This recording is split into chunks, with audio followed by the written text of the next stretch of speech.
Bonsoir à tous, je suis ravi de vous retrouver pour le dernier lundi sport de la saison. Et oui, ça passe vite. Regardez ce qui vous attend. Et pour cette dernière, c'est un champion du monde que nous allons accueillir dans l'émission. De passage sur le Kagou après une saison de stand-up paddle exceptionnelle, le Kagou Vaïk Gariou, 16 ans, a participé au championnat de Calédonie. Il termine pour la longue distance et la course technique deuxième derrière son frère aîné Noïk. Une course pleine de champions mais avec seulement 9 participants. Comment la Calédonie peut-elle dominer le monde du stand-up paddle mais ne pas faire le plein sur le caillou? On en parle tout de suite avec Vaïk. Maxime Chazal, le Kagou, se fait peur avec son club d'Annecy-le-Vieux, mais reste en Pro A au terme d'un tournoi d'exception. On vous raconte tout dans la rubrique Kagou d'ailleurs. Besoin de vous relaxer tout en profitant de la tranquillité du large. Le Sup Yoga est fait pour vous. On en parle ce soir avec Stéphanie. Enfin, mon invité est-il vraiment calé en stand-up paddle? Nous le verrons ce soir avec le fameux défi de Stéphanie. Bonsoir à tous et bonsoir à toi Vaïk. Alors Vaïk, tu termines deuxième des championnats de Calédonie en longue distance et en technical race, juste derrière ton frère aîné de 4 ans, Noïk. Est-ce que tu es content de ta performance? Oui, je suis super content. De toute façon, j'aurais pas pensé finir devant Noé. Donc, il y avait quand même du niveau. Comme tu l'as dit tout à l'heure, on n'était que 9 sur la compétition. Et donc, il manquait quand même le meilleur du niveau international. Donc, il y avait Noé, mais il manquait aussi Titouan et Clément. Titouan Pouillot et Clément Colmas. Yes. Mais il y avait quand même David Anewi et Alexis Chambronner aussi, un jeune de mon âge, là, un an de moins, 15 ans. Qui rame très très fort, donc oui, je suis content, je suis très content de ces deux deuxièmes places. Ok, et bien alors justement, avant de parler de ton année exceptionnelle, un retour sur ces championnats de Calédonie avec Océane Dacunha et Mathieu Le Barbier.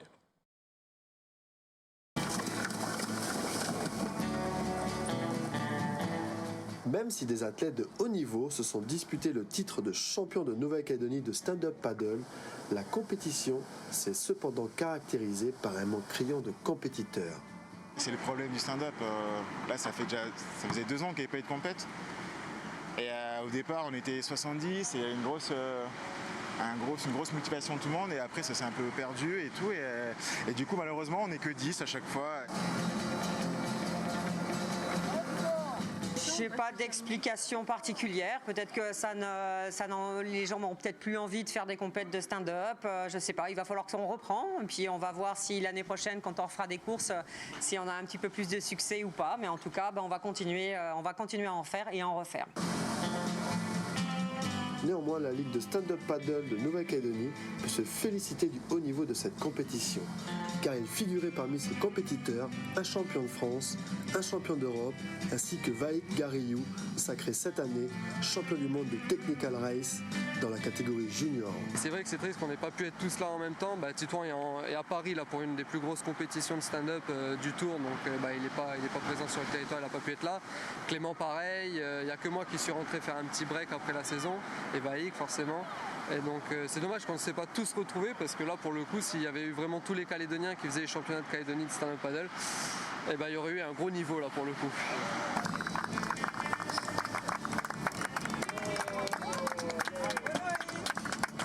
On a de très bons rameurs. On n'a pas de masse, mais on a de la qualité. Voilà. À défaut de quantité, on a de la très bonne qualité. Vous l'aurez compris, le manque de compétiteurs n'a rien enlevé à la qualité de ce championnat de Nouvelle-Calédonie de stand-up paddle. Pour le bébé, ouais. Vaïk, comment tu expliques toi un peu ce fait qu'il y a très peu de compétiteurs en Calédonie, en local, mais par contre à l'international, vous déchirez tout? Alors à l'international, donc il y a assez de monde qui continue de pratiquer le stand-up paddle. Nous ici, c'est plus difficile. Donc on était assez nombreux au départ, mais on n'est pas beaucoup sur le territoire. Donc au début, c'est le vélo qui est apparu. Donc le vélo électrique. Donc ils ont commencé à faire beaucoup de vélos électriques, et là après il y a le wingfoil qui est apparu aussi. Ouais. Et donc là ça a vraiment cassé casser toutes les compétitions qu'on avait. En plus, avec l'enchaînement sur les 2 années de Covid, là, la dernière compétition que j'avais eue, c'était en 2019 ou en 2020. Et donc, ouais, ils sont tous mis au wingfoil et nous, on n'était plus que 4 ou 5 à continuer le paddle assez régulièrement et une petite dizaine à en faire 1 ou 2 fois par semaine. On voit qu'il y a la relève avec toi, mais est-ce qu'on risque de le payer à un moment donné, ce manque de compétiteurs calédoniens à l'international? Ben, après, derrière Alexis et moi, pour l'instant, il y a personne. On voit pas de jeunes de 10 ans ou moins ou même un peu plus. Il y a plus personne après nous. Les seuls qui restent, ben voilà, c'est encore du bon niveau, hein, ceux qui vont à l'international, donc Noé, Titou, Clément. Moi, en l'occurrence aussi, Alexis au championnat de France, mais derrière nous, pour l'instant, il n'y a plus personne. Ouais, donc, Quand on pourra plus y aller, là, pour l'instant, la Calédonie n'a pas de relève supplémentaire. plus de relève. Ben, j'espère que ça va reprendre. D'ailleurs, ton frère, il parle dans le sujet de Titouan Pouillot qui participait ce week-end à une grosse compétition en France sur la scène. Gros big up à lui parce qu'il a remporté cette compétition. C'est un peu le grand frère, Titouan Pouillot, c'est lui qui vous a montré que c'était possible. Ouais. Ben, quand on a commencé le stand-up paddle, il y a maintenant 9 ans avec Noé, ben, c'était toujours lui, c'est lui devant. Il nous a un petit peu appris à ramer. Au début, moi, je sais que j'ai fait des initiations, des journées où il nous apprenait à ramer. On était beaucoup de jeunes à l'époque, hein, à commencer le stand-up paddle. Donc au tout départ, c'est Titon qui nous a appris quelques techniques avec Noé. Après Noé s'est perfectionné, maintenant c'est lui qui m'entraîne. Mais ouais, Titon, ça a été le mentor dès le début. Du coup, ça veut dire que le stand-up paddle n'attire plus? Peut-être quelques gens en balade qui vont, voilà, pour se balader, mais en compétition, en tout cas, il n'y a plus personne. Okay. Pourtant, vous êtes un bel exemple que c'est possible de réussir en stand-up paddle. Ben, quand on voit le niveau le niveau calédonien par rapport à l'international, on est devant beaucoup de pays. Ouais. Pourtant, voilà, au championnat de France, on n'était que 9. Et souvent, quand on est sur une compétition avec 2 ou 3 Calédoniens, bah, c'est les 2 ou 3 premières places. Ouais, on en parle souvent dans Kagou d'ailleurs que les Calédoniens ils trustent les premières places. Merci beaucoup Vaïk, on va passer à la rubrique sur les réseaux et on va apprendre une nouvelle technique avec le stand-up paddle. Jingle.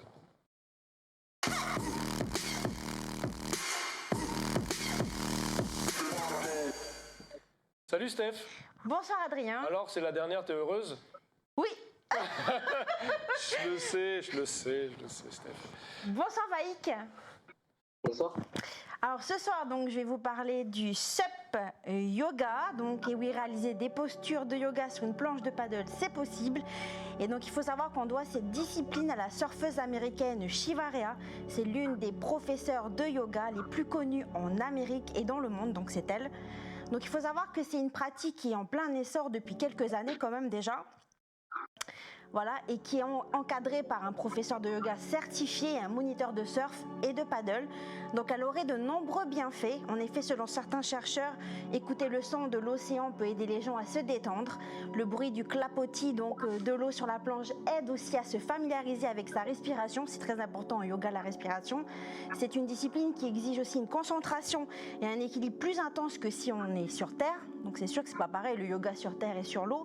Donc il va falloir vraiment maintenir la planche stable lorsque vous tenez ou passez d'une position à une autre.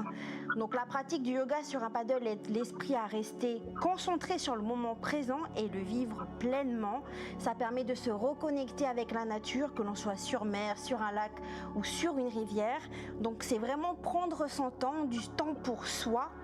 C'est important quand même, ne plus être à 100 à l'heure, mais aussi de ne pas trop se prendre au sérieux. Donc c'est une pratique qui séduit de plus en plus de fans de sport nautique, donc de glisse, parce qu'elle est tout simplement accessible à tous. On n'a pas besoin d'être un maître yogi pour en faire, ni de maîtriser le paddle. Donc il faut juste être muni d'une planche de SUP.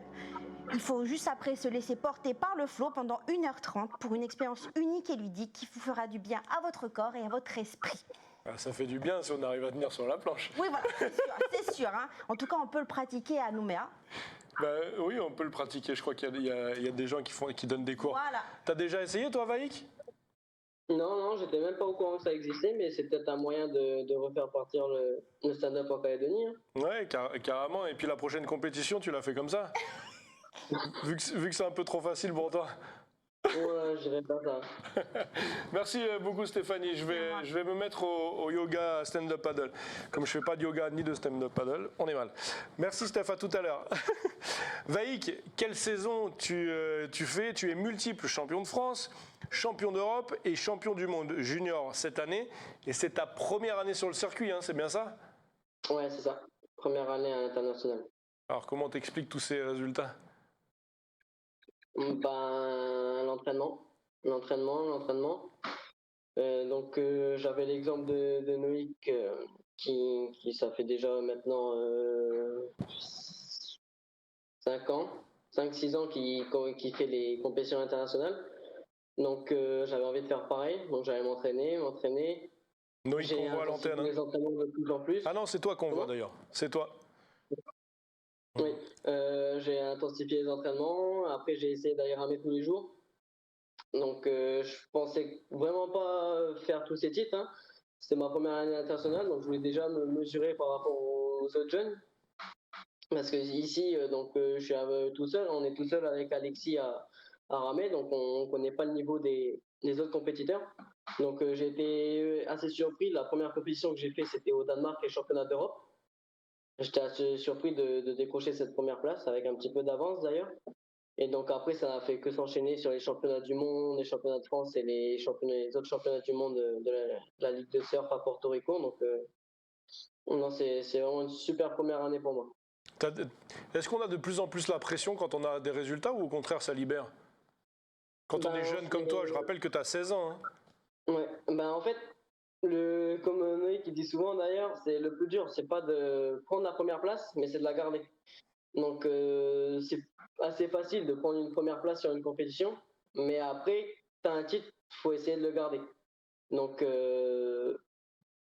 là, c'est encore plus difficile parce que ça veut dire qu'il faudrait que tu performes à toutes les compétitions, sur toutes les compétitions que tu fais. Donc là, c'est encore plus difficile que d'avoir un titre de champion du monde si tu veux le garder toutes les années. Je sais pas comment expliquer ça, mais Ouais, c'est difficile. Faut surpasser soi-même à chaque fois, quoi. Tu as été élu sportif espoir de l'année par le comité territorial olympique et sportif de Nouvelle-Calédonie. Voilà, on voit cette belle affiche. Qu'est-ce que ça représente pour toi, cette distinction locale? pareil, hein, là, c'est encore une fois tous mes entraînements le matin avant le lycée qui ont payé. C'est le résultat de toutes les compétitions, tous les titres que j'ai pu décrocher cette année là, à l'international. Donc je suis super heureux d'avoir décroché ce titre des sports de l'année ici en Calédonie. Je vois que mes, mes compétitions ont été regardées et que le pays, je pense qu'il est assez fier quand même, puisqu'ils m'ont donné ce titre. Donc non, je suis super content. En plus, tu avais du beau monde, hein, avec toi pour ce prix de l'espoir calédonien. Voilà, on les voit à l'antenne, hein, j'en cite quelques-uns: Paco Lehmann, escalade, Lohan Ville en course saut de haie, Ethan Duménil en natation. Est-ce que c'est important pour toi de montrer à la jeunesse aussi que c'est possible, voilà, avec une discipline de vie? Tu dis que tu vas à l'entraînement, tu surfes avant d'aller en cours. Est-ce que c'est important pour toi de montrer que c'est possible à la jeunesse calédonienne? C'est toujours possible, oui. Après, il faut avoir la motivation pour le faire, hein. Pendant que certains dorment encore le matin, moi j'étais sur l'eau en train de m'entraîner. Ok. Et du coup, c'est quoi ta routine alors? Tu vas t'entraîner de quelle heure à quelle heure et après, comment ça se passe? Là, avant de partir, début d'année, là, j'essayais d'aller le matin avant le lycée, donc j'allais à 5h, 5h30 sur l'eau. Ok. 5h30 sur l'eau. Et après, le soir, quand je finissais pas trop tard, si j'ai un peu de temps, le mercredi après-midi, samedi, j'essayais de faire un entraînement par jour. Ok. Et pendant combien de temps tes entraînements? J'ai commencé quand j'ai commencé le lycée en début d'année, là, donc en février jusqu'à ce que je parte. Ok. J'ai essayé de tenir le rythme. Ok, bah félicitations Vaïk, ça a payé, en tout cas ça a payé. On va parler d'un autre Kagou qui cartonne à l'international. Oui, exactement, c'est ça, c'est la rubrique Kagou d'ailleurs.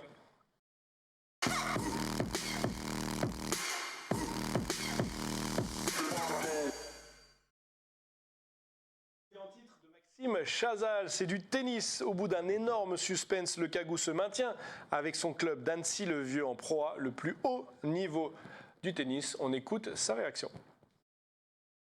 On était quand même les petits poussés de cette Pro A parce que l'année dernière on est monté et c'est vrai que en face il y avait quand même des grosses écuries avec beaucoup des joueurs étrangers, beaucoup de joueurs.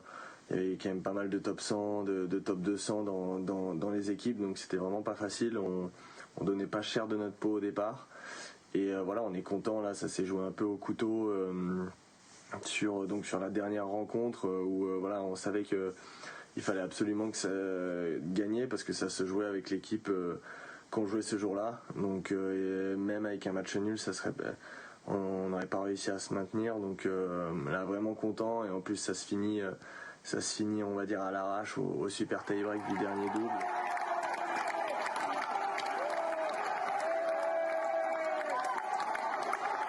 Les prochaines échéances, là, avant la fin de l'année, je dirais il n'y en a plus beaucoup. Là, dans une semaine, je fais un tournoi exhibition à Caen. Et juste avant de partir pour la Calédo, parce que je rentre mi-décembre. Donc voilà, j'ai ce petit tournoi exhibition. Après, je prends l'avion. Je pense qu'en arrivant, je vais prendre quelques jours off, et je vais profiter de ma famille, etc. Et après, ça va être vite repartir au boulot toute fin décembre. Et puis après, la grosse prochaine échéance, c'est le Challenger en Calédo, la première semaine de janvier. Donc, je crois qu'il est du 2 au 9, quelque chose comme ça. Donc voilà, ça sera là. Après, le planning, je sais pas encore trop. Il n'y a pas tous les tournois qui sont sortis, mais je sais qu'en tout cas la première semaine de janvier, voilà, c'est le Chal sur le Caillou. Voilà. Eh ben, on attend Maxime de retour sur le Caillou. Vaïk, tu nous en as parlé, on en a parlé de ton frère Noïc. C'est lui qui t'a donné cette passion du stand-up paddle? Ouais, en fait, au départ, on n'était pas du tout stand-up paddle. Okay. On allait surfer tous les week-ends au récif. Au tout début, c'est ma mère qui a voulu commencer à faire du stand-up pour aller se balader, regarder les poissons, tout ça. Donc le premier stand-up paddle qu'on a voulu faire venir, je crois qu'on l'a vu en Australie. Donc après, mon père a regardé pour en faire venir en Calédonie. Donc on a commencé à faire du stand-up autour des îlots pour se balader avec ma mère et mon père. Mon frère, lui, toujours anti-stand-up, il faisait les tours de l'îlot en shortboard à la rame. Okay. Et après, il a commencé à faire du subsurf, donc dans les vagues. Okay. Et après, on s'est mis à la race. Et là, on a rencontré Petit Tour en Pouillot et tous les autres travers. Ok. Quelle relation vous avez avec ton frère? Est-ce que vous faites pas mal de compétitions ensemble au final?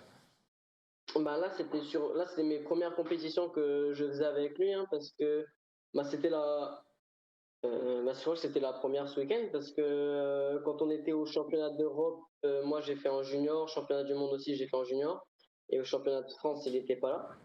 Mais non, c'est une super relation. Je m'entraîne avec lui tous les jours quand il est là. Il m'emmène ramer, on s'entraîne ensemble, on fait les entraînements ensemble, donc non, on a une super relation pour ça.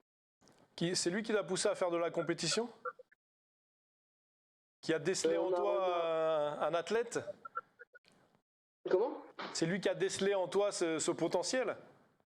En fait, il a performé très tôt, donc quand je l'ai vu partir sur les compétitions internationales et tout, je me suis dit que je voulais vraiment faire pareil, si ce n'est mieux.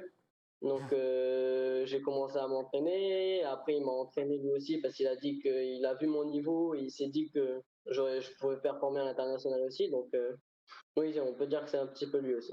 Ok. Et tu as dit plus tôt dans l'émission qu'il te coachait un peu, il t'apprenait des choses. Qu'est-ce qu'il t'apprend justement? Il m'apprenait au départ, donc surtout les techniques de rame. Là, maintenant, c'est plutôt les petites techniques de course. Ok. Et après, lui, c'est les années de compétition Qui parle. qui permettent de me donner des conseils. Moi, c'est mes premières compétitions, donc on fait toujours des petites erreurs sur les premières compétitions. Donc, oui, voilà, là, c'est plus ces années d'expérience en course qui peut me coacher. Qui font la différence. Pour finir l'année prochaine, Vaïk, retour à la compétition. Pour toi, comment ça va se passer? Oui, bah là, on fait un petit break en décembre. On va essayer de reprendre les entraînements après. Donc, je suis à la recherche de sponsors pour essayer de partir un peu plus tôt l'année prochaine. Sinon, ben, il faut jouer les sélections ici pour les championnats de France et après les sélections aussi pour les championnats d'Europe et du monde en équipe de France, si j'ai pas de sponsor. Et à côté de ça, il y a tes études. Tu passes en première? Ouais, là, je passe en première l'année prochaine. Donc, ben, pour les études, j'essaie de travailler à distance. Donc là, cette année, ça va, j'ai loupé que 3 mois, donc j'ai pu les rattraper assez facilement. C'était les 3 derniers mois de la fin d'année, donc là, ça a été, après l'année prochaine, ça risque d'être un petit peu plus difficile si je pars plus longtemps. Ok. Vaïk, merci beaucoup, tu es un bel exemple pour la jeunesse du pays. Merci beaucoup, félicitations à toi pour cette saison extraordinaire. On accueille Stéphanie pour la dernière rubrique de l'émission, c'est le petit défi. On va rigoler un peu. Allez, jingle.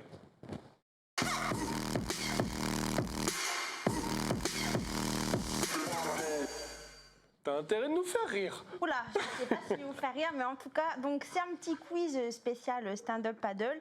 Donc on va voir si vous y connaissez. Bon, Adrien, je ne sais pas trop, mais bon, je profite de te taquiner un peu, c'est notre dernière émission. Donc, est-ce que vous êtes prêts? Donc la première question, c'est une question, enfin les deux premières, donc c'est des questions d'histoire. Tito Pouillot. Ah non. Alors non, quand et où sont apparues les premières planches de paddle? Bon, aucune idée. Va avec une petite idée. Quand et où sont apparues les premières planches de paddle? Voilà, bon là-bas c'était plus des radeaux fabriqués, je vous donne des exemples, des radeaux fabriqués à partir de troncs d'arbres. Hein. D'accord. Donc c'était dans où? le Pacifique. Oui. Mais Alors donc je vous donne la réponse. Allez. Donc voilà, donc c'est en Polynésie française, donc c'était il y a 300 ans. Donc en fait c'était les rois polynésiens qui se déplaçaient sur des radeaux fabriqués à partir de troncs d'arbres. Donc le but c'était bien sûr d'explorer et puis de faire du commerce avec les îles avoisinantes. Donc c'est là que sont apparues donc les premières planches. On poursuit. Génial. Dans les années 50, à Hawaï, ce mode de déplacement, donc se déplacer sur une planche, a été repris par les Beach Boys. Pourquoi faire? Les Beach Boys, voilà, c'est eux qui, pendant plus d'un siècle à Hawaï, donc ils ont partagé leur culture et leur savoir-faire, leur connaissance sur des océans. Pour se déplacer d'île en île, pour aller voir leurs potes sur les îlots, je sais pas. En fait, c'était plutôt pour la surveillance des plages, afin d'intervenir plus rapidement auprès des baigneurs qui étaient en difficulté. Il faudra attendre les années 60 pour que le paddle se démocratise. D'accord. Allez, petite question, une petite citation. Qui a dit « Mets un point d'honneur à travailler tes points faibles jusqu'à ce que tu n'en aies plus ». Alors, je vous donne deux propositions.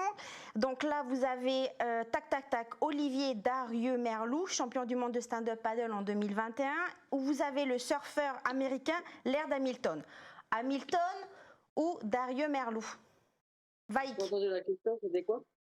Alors, la citation, c'est « Mets un point d'honneur à travailler tes points faibles jusqu'à ce que tu n'en aies plus ».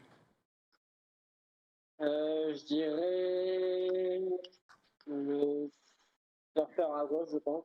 Je ne crois pas qu'Olivier ait dit ça. Alors, donc, c'est Hamilton. C'est Hamilton. Il faut savoir qu'Hamilton, c'est lui qui a inventé le stand-up paddle moderne tel qu'on le connaît aujourd'hui. Bon, il faut que j'active. Hein. Voilà. Vrai ou faux? Tac, Hamilton, voilà, c'est lui. On poursuit. Alors, vrai ou faux? Est-il juste de dire qu'une personne faisant du SUP est un paddliste? C'est faux, non? Faux, Adrien, oui. Exact, c'est faux. Surfeur. Parce que le paddliste, c'est ce jeu-là. Ouais, en fait, ça mêle un mélange de raquettes. Alors, Super. dernière question. Allez, dernière question. Qui devient champion du monde fin novembre, donc là, le mois dernier, de stand-up paddle sur le circuit APP World Tour. Donc, c'est un championnat mondial de paddle professionnel. C'est un Français et ça se passe en Espagne. Tu sais, toi? C'est peut-être... Oui, bah non, ça devrait être Titouan. C'est Titouan? Non, c'est Benoît Ah non, pardon, à la Carpentier. VT World Tour, non, c'est Benoît Carpentier. Benoît Carpentier, Benoît exactement. Carpentier. D'ailleurs, c'est lui qui devient champion du monde stand-up paddle pour la première fois hein, sur ce circuit. Ok. C'est un peu dur, hein? C'était pas facile. C'était pas facile. Ouais. Merci beaucoup, Stéphanie. Merci à tous les deux. Merci beaucoup, Vaïk, d'avoir été présent pour cette dernière émission de l'année. Un champion du monde pour la dernière émission de l'année. On finit en beauté. On finit en beauté, exactement. Merci à toi, Vaïk, et longue vie à ta carrière. Et merci à tous de nous avoir suivis pour toutes ces émissions Lundi Sport en compagnie de Stéphanie Marlier et de tous nos invités. On remercie tout le monde et la technique qui sont derrière la caméra. Merci à tous et à l'année prochaine, bien sûr. On se donne rendez-vous le 6 mars pour la première de Lundi Sport 2023. Tata la bande, à l'année prochaine.